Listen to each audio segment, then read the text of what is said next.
Je vous ai parlé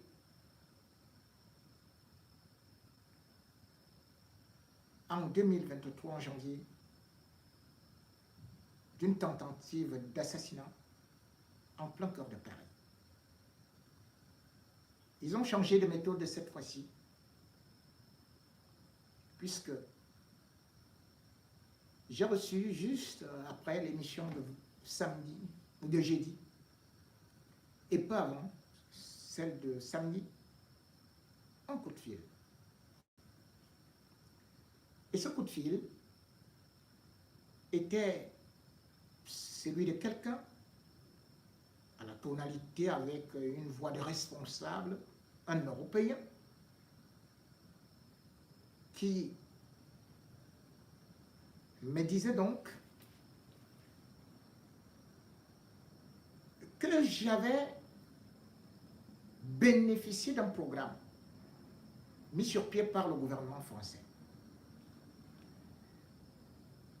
Et je l'ai écouté, il me parlait qu'il était de la sécurité sociale. L'ayant assez écouté, il devait arriver à la conclusion, après avoir eu à me donner un certain nombre d'informations un peu trop exactes pour d'ailleurs me rassurer, parce que ça ne peut être que du côté, de ce côté-là qu'on peut avoir des informations aussi précises.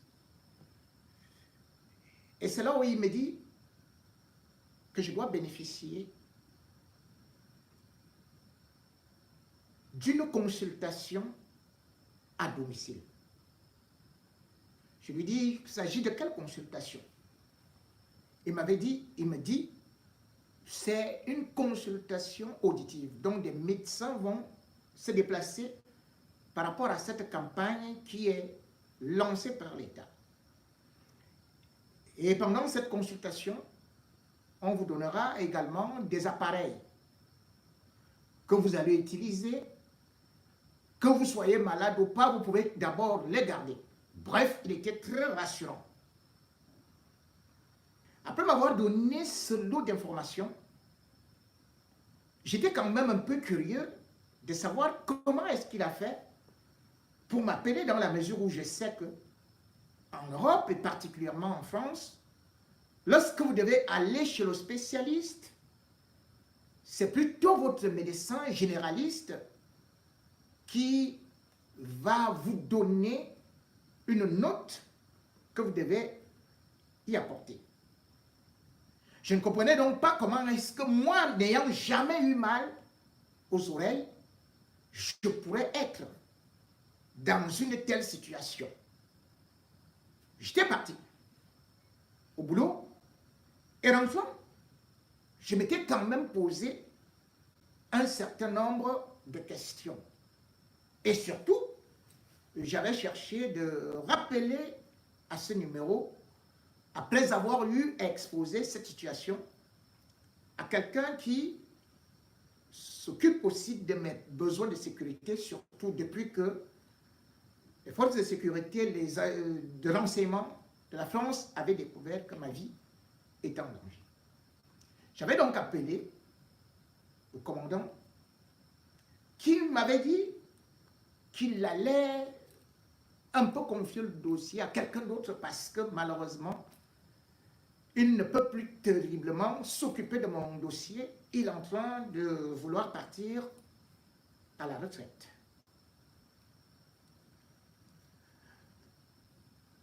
Lorsqu'ils avaient pu parler avec moi, j'avais donc gardé le numéro de téléphone. Et c'est ce numéro de téléphone que je vais finalement réutiliser. Quand j'appelle maintenant par ce numéro de téléphone, ça me renvoie ailleurs, bien au contraire, dans un truc de sondage concernant les énergies. Ça ne concerne plus la médecine. J'essaie quand même de comprendre ce qui se passe. Quel est ce numéro qui, curieusement, m'a donné beaucoup d'informations me concernant et aussi me demandait d'attendre la réception des médecins et tout ça.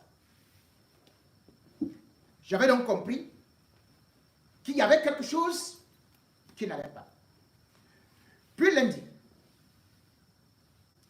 Alors qu'il s'était supposé, selon ce qu'il m'avait dit, qu'il devait passer aux alentours de 11 heures et que ce sera avant midi.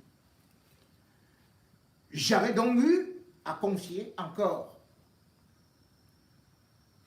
le numéro à quelqu'un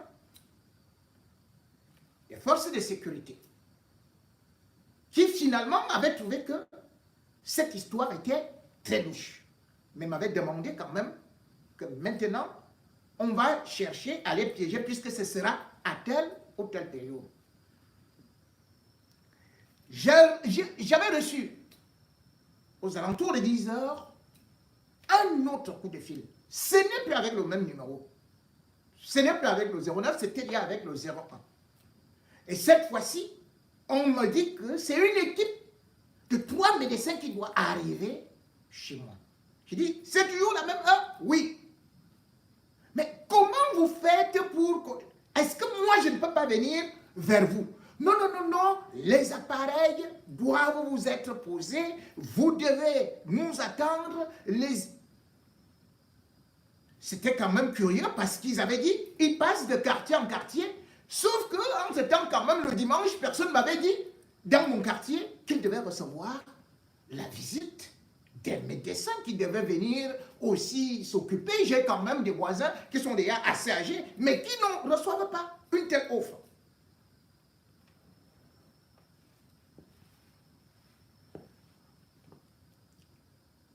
Je vais donc attendre. Sauf qu'ils ne savent pas que le milieu est déjà, ou peut-être ils savaient même. Puisque à cette heure, l'intervalle qu'ils m'ont donné, personne n'est passé. Personne n'est passé. Et quand la police, qui bien sûr était en civil, lève le pied, eh bien, quelques 30 minutes après, je reçois encore un coup de fil. Cette fois-ci avec un autre numéro, que les médecins sont déjà chez moi. Ils doivent entrer.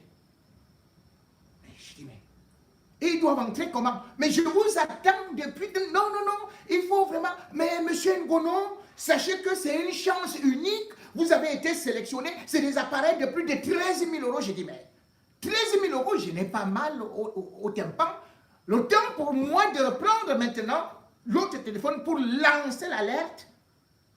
Mais ils sont déjà venus, puisque finalement on s'était dit que c'était des rigolos. Que bon, certainement c'est une fausse alerte, peut-être c'est... Au moment où, finalement, ils sentent que je suis justement déjà en train de vouloir les retarder en disant que attendez, attendez. Allez, ils sont levés le pied. Les forces de sécurité ont pu récolter quelques informations. Et aussi mes caméras de surveillance ont pu recueillir quelques informations qui cependant, comme je l'ai dit, c'était des professionnels. Il n'y avait aucun médecin dedans. Et même le véhicule qu'ils ont utilisé, c'était une fausse plaque d'immatriculation. Ce qui veut dire que ces gens, ils venaient chez moi pour me finir sur place. Ils n'avaient rien à voir avec tout ce qu'ils me racontaient. Et la preuve, c'est que toutes ces lignes qu'ils ont utilisées, aucune ne fonctionne plus.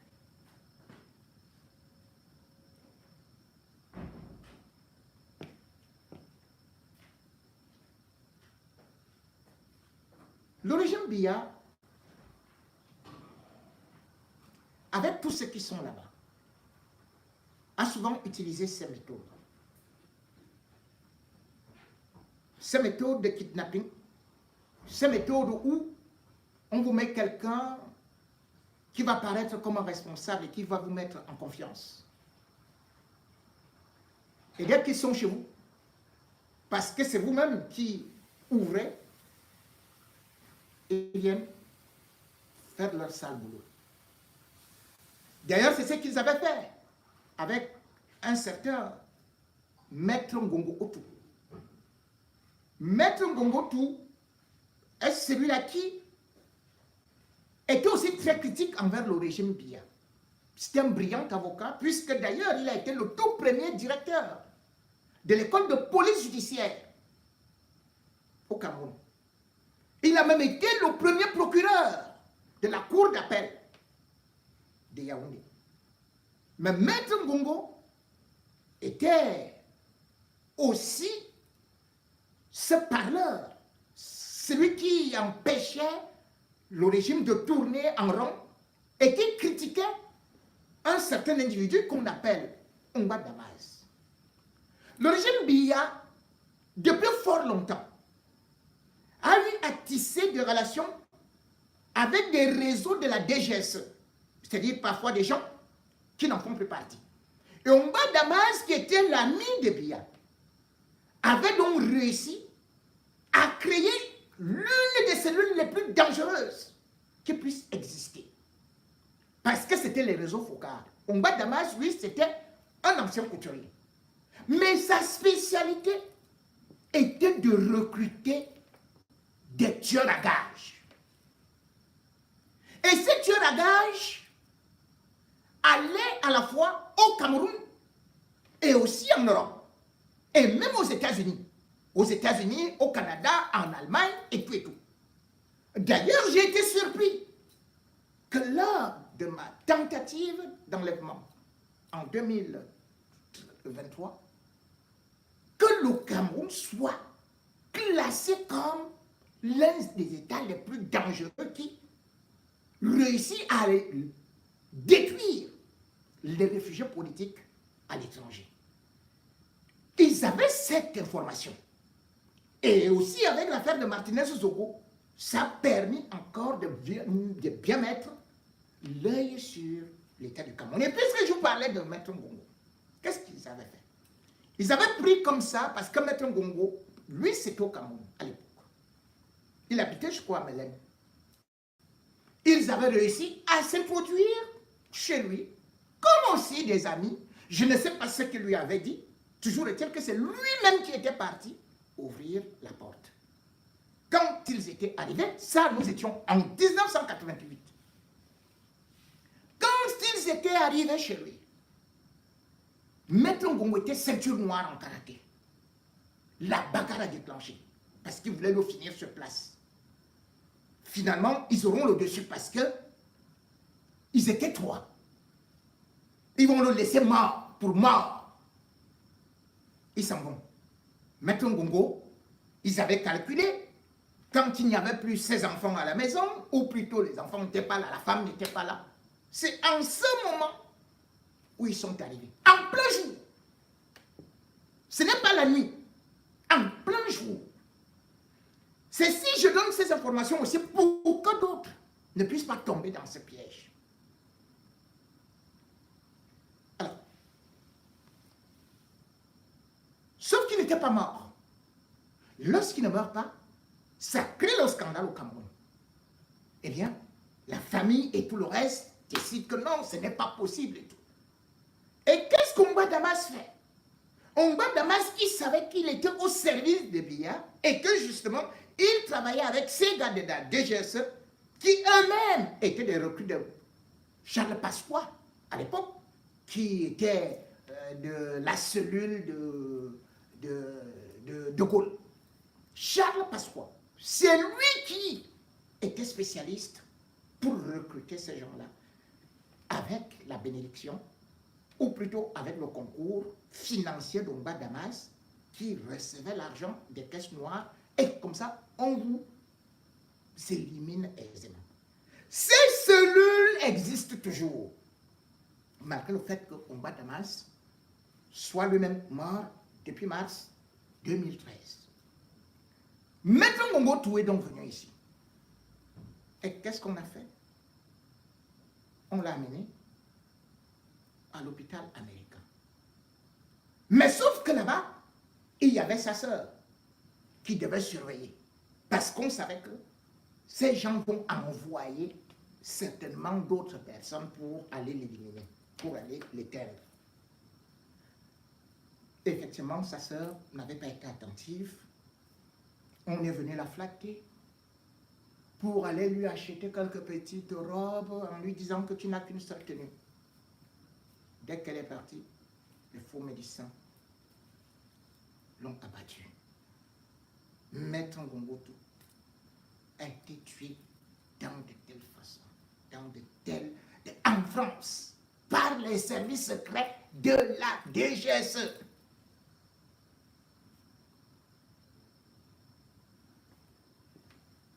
Aujourd'hui, comme je l'ai dit, ils ont investi beaucoup d'argent et ils continuent à faire encore beaucoup de mal. 2025 étant là, je suis devenu leur proie. Je sais combien, ma foi, ils sont déjà investis. J'ai eu ces informations avant, mais je ne savais pas qu'ils allaient vite agir avant même qu'on atteigne déjà décembre.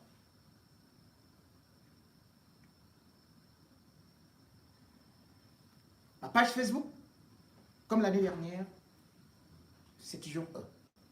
Ils ont fait disparaître. Ils ont rôdé ici, partout. Donc, ils m'ont parfois épié.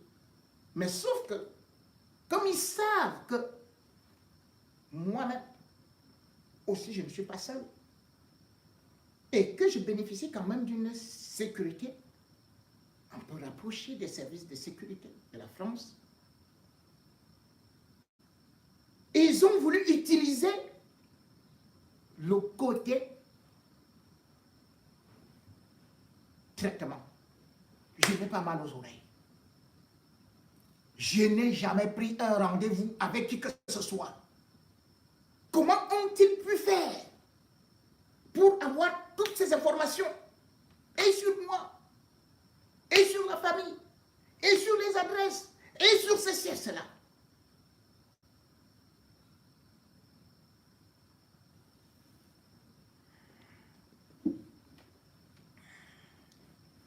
Le Seigneur est mon berger. Que 1000 tombent à gauche, 10 000 à droite, je ne serai pas atteint.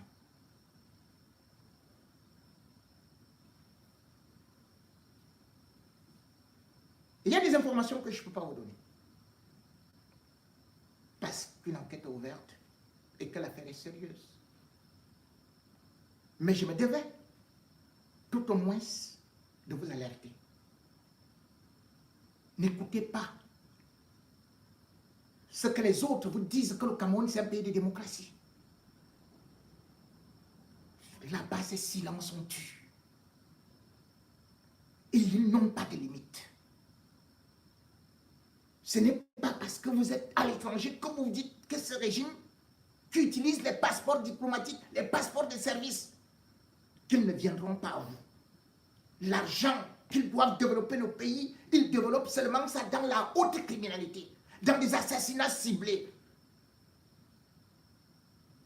Les têtes sont mises à prix, comme dans l'ancien Texas. Voilà là où le Cameroun excelle dans des éliminations ciblées. Le KGB on n'a jamais vu autant d'énergie qui sont investies pour aller chercher des journalistes, ou bien un journaliste comme moi, à l'étranger, pour combattre des pages, pour essayer de me détruire. Des années et des années. Vous gagnerez quoi? Vous ne gagnerez rien. Aujourd'hui, ils sont incapables de pouvoir utiliser cet argent, ne serait-ce que pour leur propre, pour la sécurité du palais présidentiel. Vous avez entendu? Tout un cabinet du directeur. C'est-à-dire que le cabinet civil, sont allés là-bas pour voler. Ils sont entrés ils sont entrés dans le bureau de Mbondayolo. Est-ce que vous entendez ça? À la présidence de la République. Mais cela veut dire que c'est un État voyou. La présidence de la République, c'est l'endroit le plus sécurisé d'un pays. Quand vous allez à la présidence de la République, contrairement aux autres palais, vous avez déjà toute une grosse barrière. La présidence de la République a été construite sur des hectares par Amadou Ahidjo, avec, bien sûr, au niveau de l'architecture, Clément Kakou, un franco-tunisien. Là-bas, vous avez un grand mur.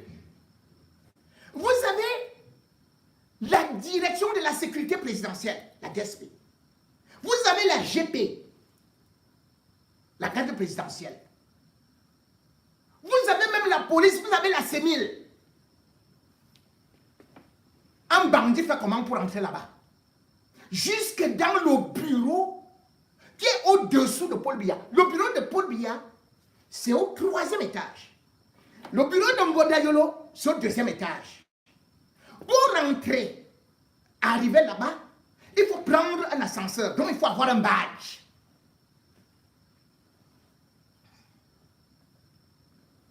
Ce badge, dans la soirée, ne peut plus fonctionner. Comment ils ont fait? Pour se retrouver, vous vous rendez compte que presque dans le bureau de Biya, parce que si on dit que c'est le bureau de Mbondayolo, c'est presque le bureau de Biya. Qui nous dit même qu'ils ne sont pas entrés chez Biya? Ils ont fait comment?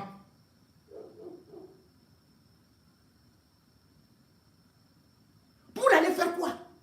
Pour aller chercher quoi?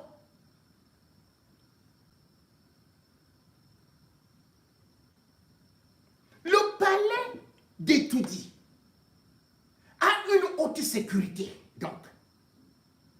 Il y a le BIR, il y a les caméras de surveillance, il y a ceci et cela. Et on vous dit que les caméras de surveillance ont été déconnectées. Qui peut déconnecter les caméras de surveillance? Qui peut déconnecter les caméras de surveillance? Dans un palais, dans le bureau, dans le... Mais attendez. Ça s'est passé comment? Quelqu'un ne peut pas entrer là-bas la nuit. Cela veut dire que c'est à l'intérieur que cela s'est passé. Et on dit qu'on a même cassé une vitre. C'est quelle histoire ça? Donc les vitres de Paul Biya là. Les vitres de Paul Biya là. C'est devenu comme les vitres d'un verre cassable de Mokolo. Mais le palais présidentiel, même les vitres sont supposées être blindées. Le palais présidentiel, quand il a été construit, eh bien, c'était avec la haute sécurité, puisque le même architecte qui a conçu cela, c'est celui également qui a conçu le palais de Mobutu à Bagdoli. C'est lui également qui a conçu la grande basilique de Yamoussoukro, au Fouad Boigny. C'est lui également qui a conçu voilà, le palais présidentiel tunisien.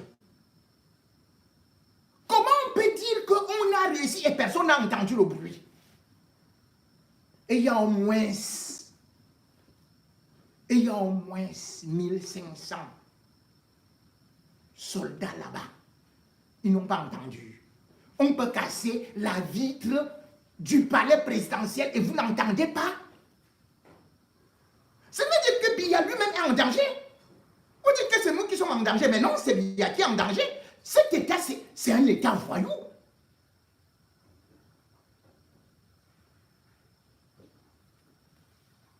La dernière fois, vous vous rendez compte que ce palais a été construit sur 200 milliards par Amadou Ahidjo.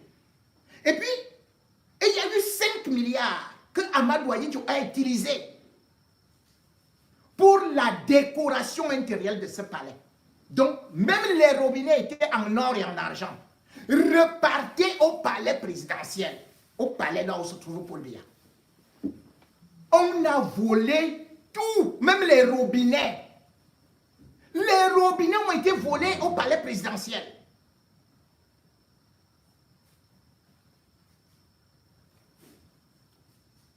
En novembre 2008, on avait assisté à un incident pas possible. Un palais présidentiel, on vous dit que un mur s'est effondré parce qu'il y avait eu la pluie. Un mur s'est effondré. Donc, ils sont même incapables d'entretenir ça. Vous prenez de l'argent pour venir chercher seulement, veillez à la sécurité de Paul Biya. Paul Biya doit liquider tout ce monde-là. Il doit les chasser.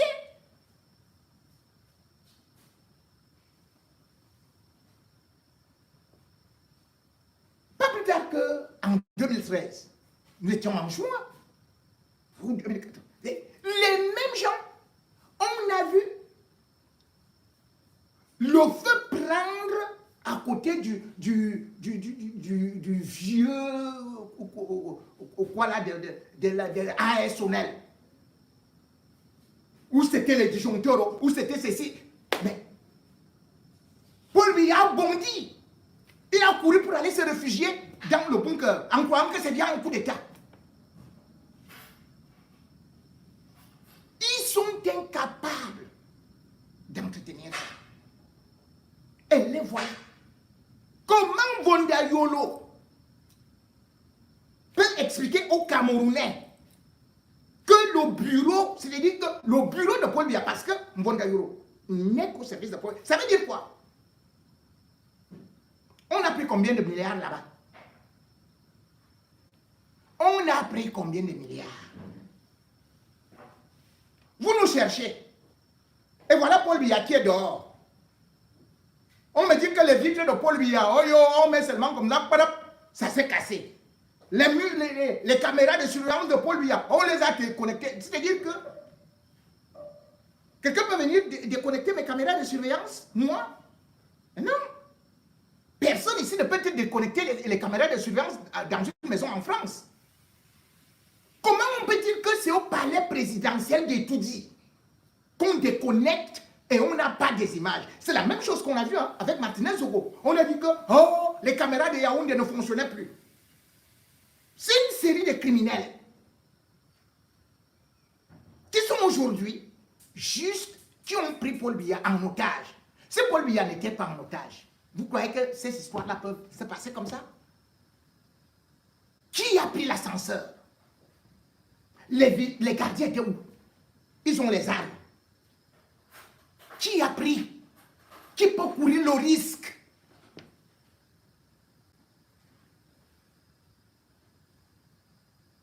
Et au-delà de ça, ce n'est pas seulement les cartes. Même l'ascenseur doit fonctionner aussi avec la reconnaissance des empreintes digitales. Comment on a fait? Ce bandit sortait de mon colo. Il a sauté la clôture. Et puis il a réussi à forcer quelque chose dans l'ascenseur. Et il se retrouvait tout simplement dans le bureau de Vondayolo.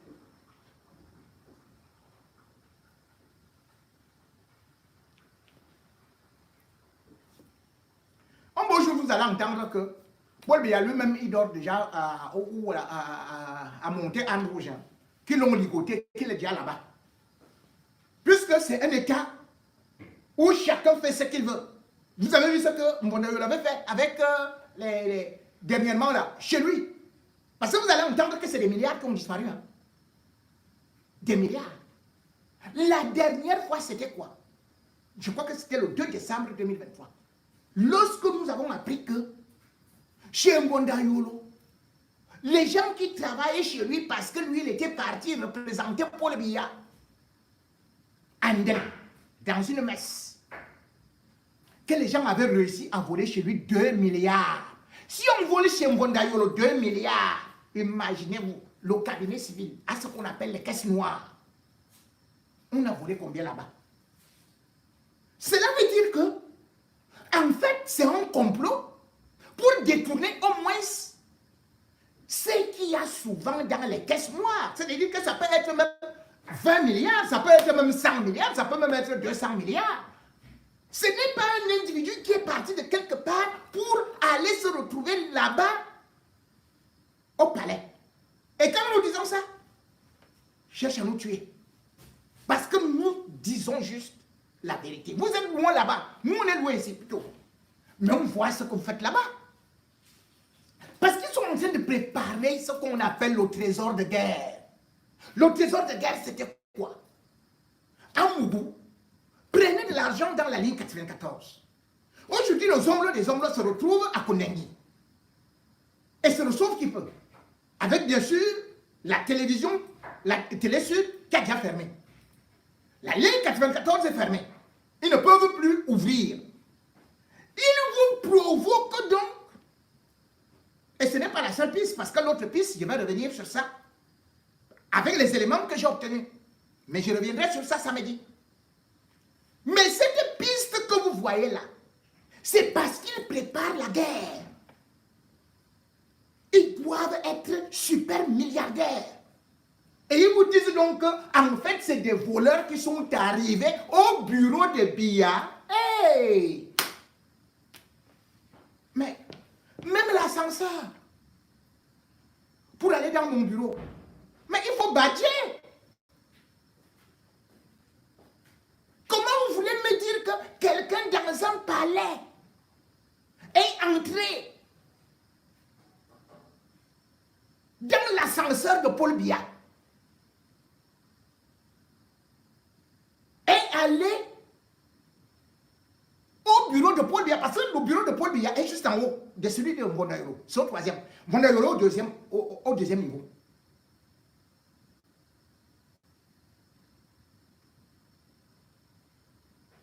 Qu'est-ce qu'il partait chercher?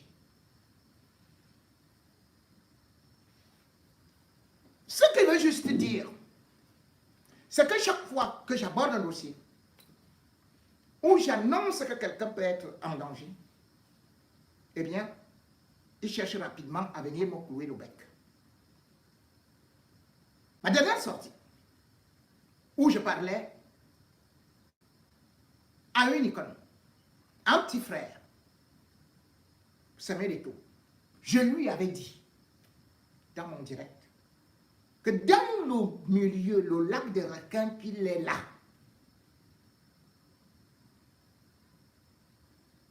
on se servira de lui comme un dessert. Vous savez, quand j'avais dit ça, concernant Paul-Éric Nguyen, ils avaient fait quoi? Bim! Ils ont attaqué ma page pour que je n'ai pas l'audience.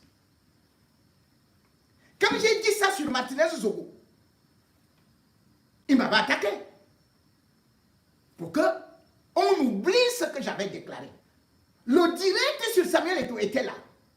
Et ils savent que je suis au courant de ce plan-là. C'est-à-dire que pendant que Samuel Eto'o écrivait la lettre là, que ça vient en danger, on lui faisait croire qu'on va mettre des gardes du corps autour de lui et tout et tout et tout. Mais ce n'est pas ça le danger. Le danger, c'était quoi? C'est ce que je vous ai révélé, c'est-à-dire leur cube magie. Leur cube magie. Allez, c'est fini. Ça te détruit. Ils ont un cube magie. Ils se sont donc dit, hey, il est déjà en train de recommencer ce qu'il nous avait fait. Et c'est pour ça qu'ils ont détruit. Et ils se sont dit, allez, il faut vite encore faire qu'ils se taisent. Tout cela pour vous dire que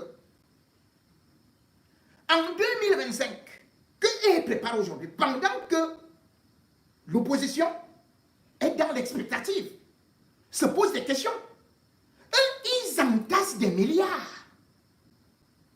Et à une certaine période, même celui qu'ils ont utilisé comme leur star, qu'est-ce qu'ils ont fait de lui? Ils ont dit à Samuel Eto'o, va lui dire que, va lui dire, et comme ça va se calmer, le vieux va se calmer, alors que c'est eux-mêmes qui l'ont enregistré, qui sont repartis poser la bande pour dire que oh, le vieux, le type là, il dit qu'il veut seulement aller étudier, oh, c'est fini. Et après, le vieux qui ne perd jamais, sa mémoire quand il s'agit du pouvoir. En 2025, dès qu'il passe ça, les câbles là, l'homme qu'ils ont utilisé, ça ne rien du tout. Après, ils vont seulement faire c'est à lui et je continue à lui dire, petit frère, tu n'as pas d'amis là-bas. Les gens là veulent le pouvoir et ils savent que si eux-mêmes ils te laissent là, tu peux être dangereux parce qu'ils connaissent tes ambitions. S'ils ont tué Martinez Zoko, s'ils ont tué tous les journalistes que j'ai cités là, ils étaient plus dangereux que toi, ils étaient plus célèbres que toi. Et ils n'ont pas d'amis. Et je continue à dire cela aujourd'hui. Moi, je n'ai pas un camp. Je dis, j'informe. Même si certains se disent qu'ils contrôlent ma vie, qu'ils veulent détruire ma vie. Mais ils n'ont jamais réussi. Et ils ne réussiront jamais.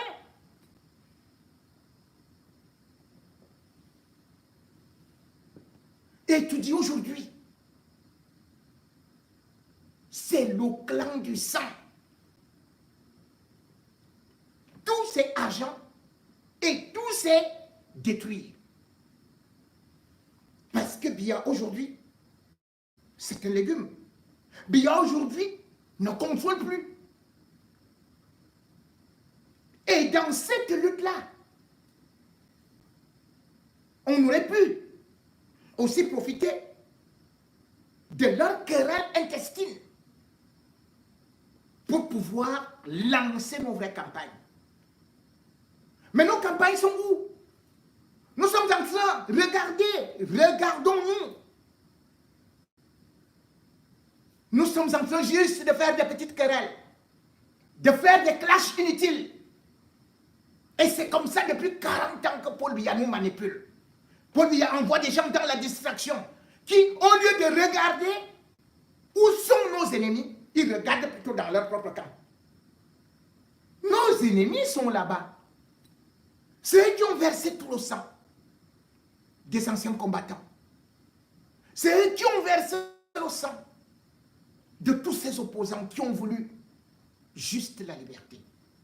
Ceux qui ont détruit nos enfants. Mais regardez comment est-ce que les opposants parfois se comportent.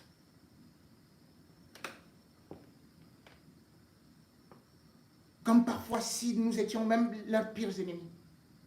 Jusqu'à oublier qu'ils sont tout simplement des petites proies de la DGRE.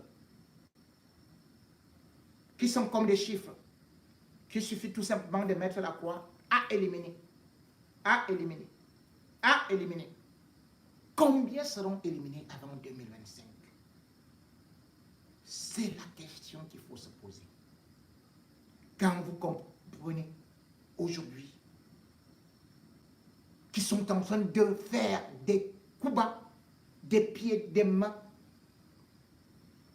pour passer des lois à l'Assemblée qui devraient éliminer certaines têtes clés. C'est là-bas la clé. C'est là-bas où il faut se battre. Ce n'est pas contre moi, j'ai pour les Nicolas. J'ai fait mon combat. Je le fais depuis 30 ans. Même si je n'ai pas gagné, je continue tout au moins à y aller. Je continue tout au moins à observer, à les pousser à la faute, à dénoncer, à donner des informations clés qui sont importantes pour l'avenir du pays.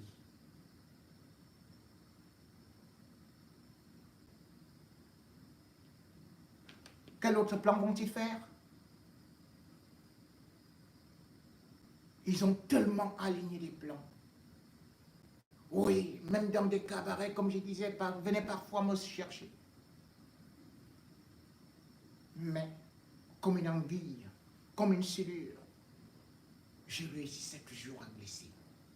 Je ne voudrais pas qu'on ait pitié de moi. Mais je voudrais juste dire aux autres, si ce n'est pas moi, ça pourrait être vous. Que je ne suis pas le seul. Comme vous avez entendu Aman Manadir. On est plein. On est plein. Toutes les personnes qui peuvent entacher leur marche pour l'accaparement du pouvoir, pour leur gré à gré, toute cette personne sera utilisée comme leur marchepied. C'est à nous de nous unir. C'est à nous de comprendre d'où vient le danger. C'est à nous de réorienter nos combats. C'est à nous de mobiliser les forces, non seulement de l'opposition, mais aussi de la communication. La communication est une arme. Si on se retrouve sans des pages Facebook, sans des chaînes YouTube, si nos messages ne peuvent pas passer, eux, ils auront leur tam-tam qu'ils pourront jouer en toute aisance avec une grande... À un certain moment,